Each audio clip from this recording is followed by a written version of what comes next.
Yo guys, this is me. I'm back. Sangkay Janjan. At ito, mga sangkay, pag-usapan lamang po natin ngayon itong tungkol kay Senator Bato de la Rosa. Aba, mga sangkay, kung maaalala po ninyo, this year lang din po ata yun. Kalimutan ko yung buwan, mga sangkay. Hinamon po niya si Trillanes na ipahuli daw siya. Kumbaga, talagang inaano niya, dinudot-dot niya at that time si Trillanes, mga sangkay, na ipaaresto siya sa ICC or Interpol. Ngayon, mga sangkay, ito na yung balita. Mukhang nangangamoy arestohan dito kay Senator Bato de la Rosa. Pag-usapan po natin yan. Anyway, bago pa tayo magtuloy-tuloy sa mga hindi pa po dyan nakakapag-subscribe sa ating YouTube channel. Guys, road to 2 million subscribers na po tayo. Kung gusto nyong mapabilang sa lumalawak at dumaraming mga solid sangkay, makikita nyo po yung subscribe button sa baba ng video na to. I-click nyo lamang po yung subscribe, click ang bell at i-click nyo po yung all. At sa mga nanonood po sa Facebook, syempre, i-follow nyo po yung ating Facebook page. So ito na nga, pag-aresto, pagsuko kay Bato sa ICC, obligasyon daw po ito ng gobyerno. Aba, mga sangkay, so sa madaling sabi, mukhang ang magpapatupad ng arrest warrant na naman ay ang gobyerno ng Pilipinas. Kasi kabahagi pa rin po tayo talaga, mga sangkay, dito sa Interpol. Sabi dito, obligasyon daw po ng Administrasyong Marcos na ipatupad ang anumang warrant of arrest laban kay Senator Bato de la Rosa at isuko ito sa ICC. Nako, mga sangkay, eto na ha. Alam ko may mga iba dyan, ayaw pong mangyari ito. Pero ayun na nga po, mga sangkay, nandun na po si PRRD. No? Nandun na po si Tatay Digong. Nauna na. Kailangan ng may makakasama po doon si Tatay Digong. At ang possible na po pwede niya maging kasama doon ay si Senator Bato de la Rosa. At ayon nga po sa revelasyon ni Ombudsman, 'di ba? Remulla, na mukhang may warrant of arrest na. So, kung totoo man yan, mga sangkay, kung totoo, hindi ko alam kung ano pa kasi since wala pa naman, kasi ganun po nung nangyari kay PRRD, di ba? May nagsasabi, may arrest warrant, may magsasabi na naman, wala pa. Kumbaga nakakalito.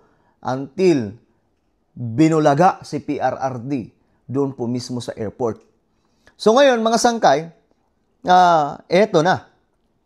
Ito ang sinabi ni ICC Assistant to Counsel, Attorney Cristina Conti, kaugnay ng pahayag ni Ombudsman Remulla tungkol sa umano'y warrant laban sa senador.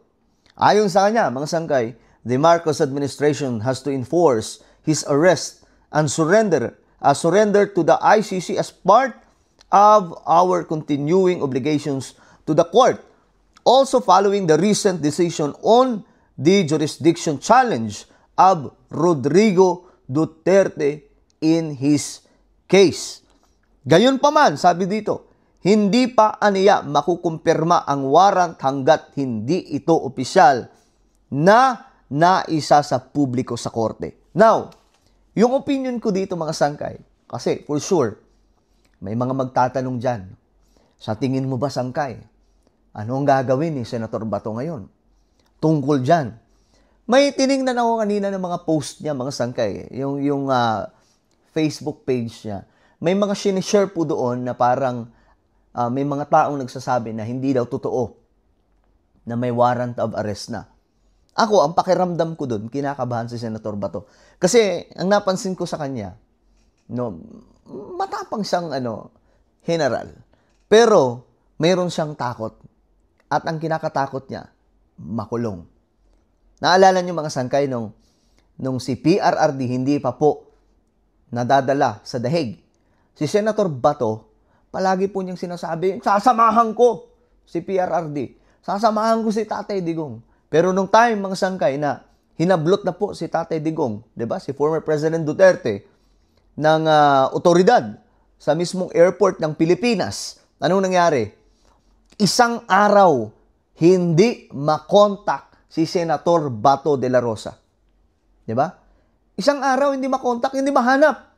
Nababalita, na headline, tinatawagan si Senator Bato de la Rosa pero hindi nagre-ring ang cellphone. Hindi nag-ring yung number. Out of coverage. 'Di ba? Sino yung nandun, mga sangkay? Sa airport na nagkukumahog? Si Bongo. 'Di ba? Si Bongo.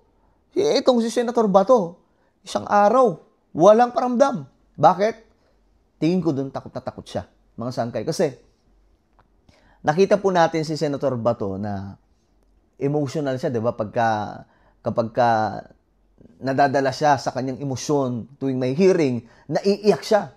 Kita niyo, mga sangkay, nung nilaglag nila si Senator Mig Zubiri bilang SP, 'di ba? Si Senator Bato nandun sa gilid, nakukonsensya. Nakukonsensya siya sa kanyang ginawa kasi isa po siya sa, kumbaga, tropa eh. Tropa siya ni Senator Mig Zubiri, pero biglang malaman-laman na lang, isa po pala siya sa pumirma. 'Di ba? Medyo naasar pa nga po doon si Zubiri, mga sangkay. Well, that's how politics works in our country, mga sangkay. So ngayon, eto na. Siguradong sigurado, si Senator Bato de la Rosa, kabadong-kabado ngayon. Ngayon, eto, may mga nagsasabi kasi, mga sangkay, bakit yan ang inuuna? May flood control pa. Bakit ito ang inuuna? Guys, nakatutok pa rin ang otoridad natin, andyan yung ICI, andyan yung gobyerno natin, nakatutok pa rin po dito sa flood control.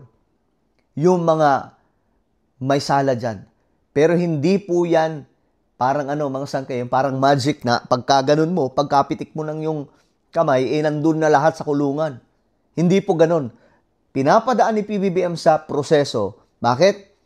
Ayaw niya na mangyari na mabutasan ang kaso. Kasi pag minadali yan, sinabi na po niya ito, mga sangkay, na kapag minadali ang kaso, posibleng makalaya.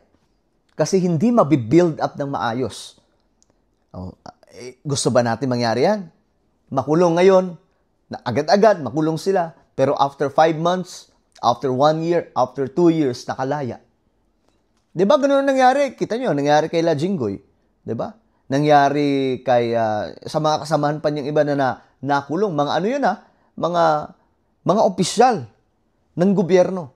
So ngayon, huwag tayong mag-alala.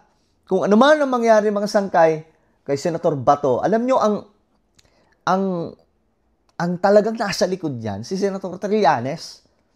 Si Trillanes na kinaiinisan ng mga DDS, yun yung nasa likod niyan. Kasi nga po, siya po yung nag-file niyan sa ICC ng complaint. Laban po kay former President Rodrigo Duterte. Hindi po si BBM. Actually, si BBM, ito nga ang hindi po naiintindihan ng iba. Si BBM, nagpasensya. Si BBM, kumbaga, inano niya, mga sangkay, pinagtatanggol pa niya nung una eh. Sinabi pa nga po niya, di ba? Hindi po pwedeng pumasok dito ang ICC at manghimasok sa ating bansa. Yun pa lang, mga sangkay, dapat naging grateful na po doon sila eh.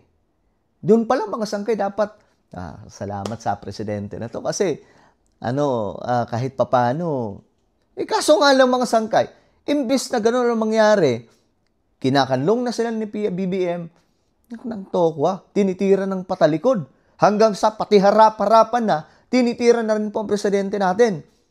So, isa sa, that maybe, the reason, mga sangkay, kung bakit tinabad si PBBM na proteksyonan o ipagtanggol sila PRRD laban po dito sa ICC. Mga sangkay. So ngayon, huwag kayong mag-alala.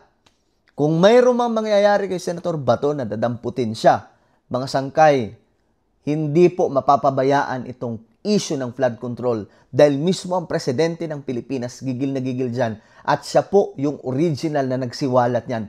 Nobody. Wala pong iba dyan. Yung iba dyan, yung mga DDS, sausawero lang naman yan eh. Wala naman yung ginawa. Si Belica, anong ginawa? Nag-expose, pero walang ginawa. Di ba? Walang napakulong ng mga buhaya. Walang napangalanan ng mga buhaya. Pero kay PBBM, ilan na yung napangalanan? Sige nga, i-comment ilan na yung mga napangalanan ng mga buhaya. Diba? Ilan na yung mga napangalanan ng mga kontratista? Ilan na yung mga nasibak na mga district engineers? Di po ba, mga sangkay? Malayo na po yung narating. At first time po yan na nangyari sa kasaysayan ng ating bansa. na may presidente na naglakas loob pataubin ang sindikato na nasa loob ng gobyerno. Alright? So kayo mga sangkay, ano sa tingin nyo? Ano sa tingin nyo ang nararamdaman ngayon ni Senator Bato de la Rosa? At ano sa tingin nyo? Magtatago na ba si Senator Bato de la Rosa? Maghuhukay na ba papunta sa ikailaliman ng lupa para po magtago? Comment down below mga sangkay. Mag-iingat pong lahat. God bless everyone.